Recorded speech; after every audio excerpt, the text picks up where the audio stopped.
Hi, gentlemen. Excuse me. Who are you? We're with Trinicon. Okay. And are you Andy? Yes, sir. So what do you think about this mess, Andy? We're doing everything we can to get it done. Well, you know now all these roof panels are coming off. Yes.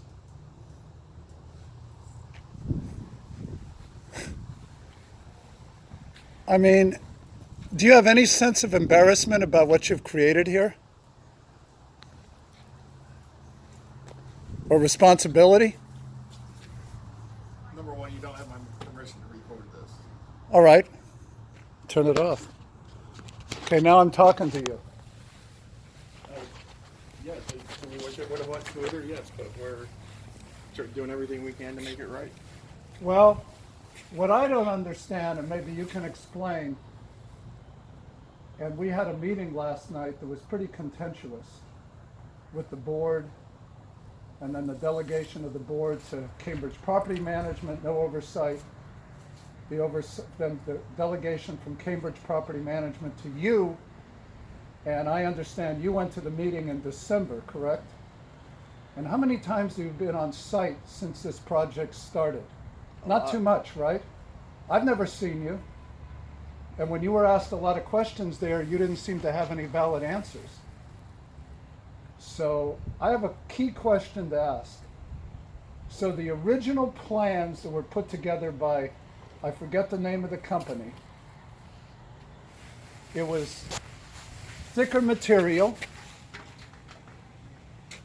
a more robust construction material, and then as I understand it's, what's their name? Floam? Alumflow is the subcontractor installers that make these component parts, correct? They don't make them. They're the ones who Prepare them. Yes. Okay, prepare them for installation. Okay, so that being said, the original set of plans that were submitted to the board were for a more thicker material, thicker posts, just everything better. I know where you're going And with this. then, I and can end this and question right then- now. I wasn't even a part of that. then someone, you and or the subcontract laborers, because I spoke to Steve, who owns, what's it called, Flow Air? Alumflow. Steve, one of the owners, said that they hit a bunch of just huge pieces of concrete or whatever underneath, and that inhibited their ability to potentially complete the job as quoted. So then they went and, I guess you, Trinicon, went and got another engineer to draw up another set of plans with cheaper materials. Again, correct? I was not a part of that process. Well, that did happen, though, to your knowledge, even though I you wasn't were. I wasn't a part of that So process. when did you become a part of this? When we started doing the demolition. Day one. Was that plans 1 or plans 2? There were no plans for the demolition. It was No. take I'm down the talking about. carports. There have been 2 sets of plans for these carports. I have only seen the set of plans. The second one, that is this material. Yes. Okay.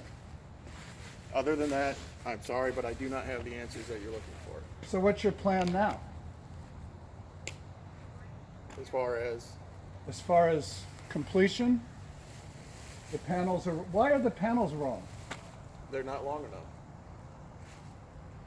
Okay, well, this is strike 3 then, because the first ones weren't wide enough. That these are the first panels on this building right now. These are the first panels. Okay, from there back are the first panels, but those panels are not correct either, correct? This was kind of when the new panels were delivered. Because there were some of these that were completed. I know where we live, 5030. And I believe you guys called for a final on that one. and you called for a final on that one and it failed twice. There was an inspection on January 3rd, and I believe there was an inspection maybe yesterday, and that building failed and that building failed. So those panels are also needing to come off, correct? Yes, I actually just got off the phone with my boss who said. And that's Brian Jones, right? Johns, yes. Johns. So that means also that all the panels you've installed on Deerfield need to come off. Yes, sir. So is that just a total lack of professionalism if you don't know what you're doing? Why did that happen? I don't have the answer for that. Well, who does have the answer? Are you the project manager? I'm not the person that ordered the panels. Who did? That would be Steve with the loom flow. Well, don't you tell them what to order? They're the ones that, they're the professionals as far as the carport. Professionals. They're supposed to be. Professionals. I don't think so. Some of them have been out here observed by residents drinking beer at 11:30 in the morning. That's your professionals? They look like they came out of a drug rehab. Cheap labor, cheap materials. And why this board ever hired Trinicon to begin with, I don't understand really a lot of us here are trying to understand the relationship between Trinicon and Cambridge, because it just doesn't appear you guys were properly vetted, because the reviews of you on Google and a lot of these internet review sites, contractor review, people in associations that have dealt with you before, it's like, oh my God. I mean, the reviews of Trinicon are horrendous. Are you aware of that? No, I'm not. This is the first time you've heard this? I don't think so. Anyway, I don't envy your position, trying to defend the non-defensible. Unbelievable. Have a good day. You guys are a joke. Should have been fired a long time ago.